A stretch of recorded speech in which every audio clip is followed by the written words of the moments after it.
তো স্নেহের 2025 সালের নতুন বছরের নবম শ্রেণীর ছাত্রছাত্রী বন্ধুরা, আশা করি তোমার সবাই ভালো আছো। আজ আমরা যে বিষয়টি নিয়ে আলোচনা করব নবম শ্রেণীর ফার্স্ট সামেটিভ অর্থাৎ প্রথম পর্যায়ক্রমিক মূল্যায়নের বাংলার কোশ্চেন পেপার নিয়ে। দেখো সরাসরি স্ক্রিনে নবম শ্রেণীর ফার্স্ট সামেটিভ অর্থাৎ প্রথম পর্যায়ক্রমিক মূল্যায়নের বাংলার কোশ্চেন পেপার দেখতে পাচ্ছ। ফুল মার্কস তোমাদের 40, আর সময় তোমাদের রয়েছে 1 ঘন্টা 30 মিনিট। একে থেকে রয়েছে সঠিক উত্তর নির্বাচন করে লেখো যে কোনো 8টি প্রতিটি প্রশ্নের মান 1 করে 1 × 8 = 8। কলিঙ্গ দেশে ঝড় বৃষ্টি কাব্যাংশটি চণ্ডীমঙ্গল কাব্যের যে খণ্ডের অন্তর্গত তা হলে উত্তর হবে আখেরিক খণ্ড। নোঙর যার প্রতীক উত্তর হবে গতিহীনতার। শকুন্তলার পালক পিতার নাম মহর্ষি কর্ণ।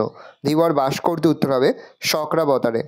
ইলিয়াস প্রচুর সম্পত্তির মালিক হলো পরিশ্রমের 35 বছর পর। ইলিয়াস বাড়ি থেকে তাড়িয়ে দিয়েছিল ছোট ছেলেকে। দাম গল্পের লেখক হলেন নারায়ণ গঙ্গোপাধ্যায়। বক্তৃতার সময় সুকুমার রবীন্দ্রনাথ ঠাকুরের উদ্ধৃতি দিয়েছিলেন 12টা। ধ্বনি হলো উচ্চারণের একক। দুরবস্থা দু রয়কার ব দন্তস্বয় থাকার। তাহলে উত্তর হবে দয়সু রয়কার ব দন্তস্বয় থাকার দুরবস্থা। দু যুক্ত অবস্থা হবে দুরবস্থা।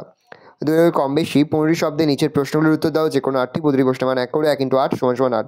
কলিঙ্গ দেশে ঝড় বৃষ্টি কার লেখা কোন কাব্যগ্রন্থের অন্তর্গত? কলিঙ্গ দেশে ঝড় বৃষ্টি কাব্যাংশটি কবি মুকুন্দ চক্রবর্তী লেখা অম্বিকামঙ্গল কাব্যের অন্তর্গত। কে মঠ অট্টালিকা ধ্বংস করেছেন? পবনপুত্র বীর হনুমান মঠ অট্টালিকা ধ্বংস করেছেন। নোঙর কবিতাটি যে মূল কাব্যগ্রন্থের অন্তর্গত তার নাম লেখো। নোঙর কবিতাটি যে মূল কাব্যগ্রন্থের অন্তর্গত তার নাম হলো সাদা মেঘ কালো পাহাড়। ধীবর বৃত্তান্ত নাট্যাংশটি কোন নাটকের অংশ? ধীবর বৃত্তান্ত নাট্যাংশটি মহাকবি কালিদাস রচিত অভিজ্ঞান শকুন্তলম নাটকের অংশ। জেলে আংটিটা কোথায় পেয়েছিল? জেলে আংটিটা পেয়েছিল রুই মাছের পেটে। যে রুই মাছটাকে সে খণ্ড খণ্ড করে কাটছিল। প্রশ্ন, প্রতি বছর ইলিয়াস কী করে তার অবস্থার উন্নতি করতে লাগলো? সকাল থেকে রাত পর্যন্ত ইলিয়াস ও তার স্ত্রী পরিশ্রম করত। তারা সকলের আগে ঘুম থেকে উঠে সকলের পরে ঘুমোতে যেত। এইভাবেই তারা উন্নতি করেছিল। 35 বছর পরিশ্রম করে তারা কতটা সম্পত্তি তৈরি করেছিল? ইলিয়াস ও তার স্ত্রী 35 বছর পরিশ্রম করে 200 ঘোড়া, 150 গরুমোষ আর 1200 ভেড়ার মালিক হয়েছিল। স্কুলে কি বিভীষিকায় যে ছিলেন ভদ্রলোক? ভদ্রলোকটিকে লেখক নারায়ণ গঙ্গোপাধ্যায় রচিত দাম গল্পের ভদ্রলোকটি হলেন সুকুমারের স্কুলের অঙ্কের মাস্টারমশাই। লকে পার্শ্বিক ধ্বনি বলে কেন?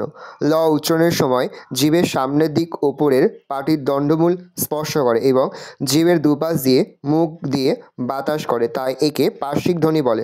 প্লুতস্বর কাকে বলে? কোনো স্বর যখন উচ্চারণের জন্য অতিরিক্ত মাত্রায় দীর্ঘায়িত হয় তখন তাকে প্লুতস্বর বলে, যেমন হরিয়ে। তিনি হচ্ছে কম বেশি 60টি শব্দের নিচে যে কোনো একটি প্রশ্ন দিল, প্রশ্নের মান 3। প্রথম, কলিঙ্গে সঙ্গরের সকল লেখছে জৈমিনী কোন পরিস্ত্রী কলিঙ্গবাসী জৈমিনীকে স্মরণ করে? ভালো করে উত্তর দেখে নাও। পরের প্রশ্ন, আমার বাণিজ্য দড়ি বাধা পড়ে আছে কথাটির তাৎপর্য আলোচনা করো বা তাৎপর্য লেখো। উত্তর দেখে নাও ভালো করে। 4 থেকে রয়েছে কম বেশি 60টি শব্দের নিচে যে কোনো একটি প্রশ্ন দিল, প্রশ্নের মান 3। ইলিয়াস কিভাবে তার অবস্থার উন্নতি ঘটালো? ভালো করে দেখে নাও। প্রশ্ন, কিন্তু কাঁদবার জো ছিল না কোন প্রসঙ্গে এই কথা বলা হয়েছে? ভালো উত্তর দেখে নাও। 5 থেকে রয়েছে কম বেশি 60টি শব্দের নিচে যে কোনো একটি প্রশ্ন তুলা, প্রশ্নের মান 3। তা তোর জীবিকা বেশ পবিত্র বলতে হয় দেখছি। কে কাকে এই কথা বলেছেন? বক্তা জীবিকা নিয়ে আর কি বলেছিল? উত্তরে দেখে নাও। পরের প্রশ্ন, আমাদের প্রভুর দেখি খুব বিলম্ব হচ্ছে। প্রভু কোথায় গিয়েছিল? প্রভু চলে যাওয়ার পর রক্ষীরা কি আলোচনা করছিল? উত্তরে দেখে নাও। পরের 6 দাগে কম বেশি 60টি শব্দের নিচে যে কোনো একটি প্রশ্ন, প্রশ্নের মান 5। কলিঙ্গ দেশে ঝড় বৃষ্টি কাব্যাংশটির নামকরণের তাৎপর্য বিশ্লেষণ করো। খুবই গুরুত্বপূর্ণ একটা প্রশ্ন, দেখে নাও।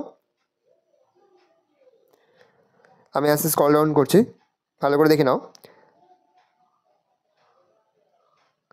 পরের প্রশ্ন, ভাগ্য যেন চাকার মতো ঘোরে কাকে উদ্দেশ্য করে বলা হয়েছে? বক্তার এমন বক্তব্যের কারণ ব্যাখ্যা করো। দেখে নাও ভালো করে।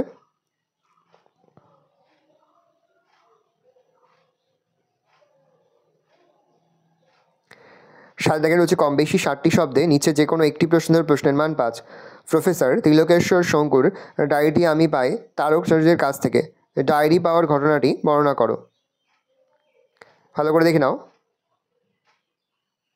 এই প্রশ্নটা বিভিন্নভাবে ঘুরিয়ে আসতে পারে, দেখে নাও প্রশ্নের উত্তরটা। পরে হচ্ছে, মঙ্গল যে কত অমঙ্গল হতে পারে সেটা হাড়ে হাড়ে টের পেয়েছি। কোন প্রসঙ্গে এমন মন্তব্য? বক্তা হাড়ে হাড়ে কী টের পেয়েছেন তা লেখো। দেখে নাও।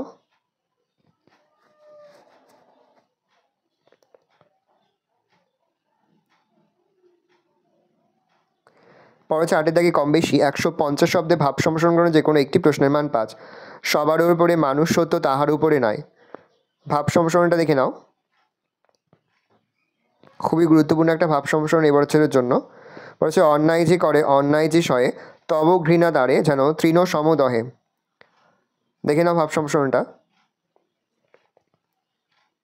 এই রয়েছে টোটাল তোমাদের ফার্স্ট সামেটিভ অর্থাৎ প্রথম পর্যায়ক্রমিক মূল্যায়নের নবম শ্রেণীর বাংলার কোশ্চেন পেপার। ভালো কোশ্চেনটা দেখে নাও।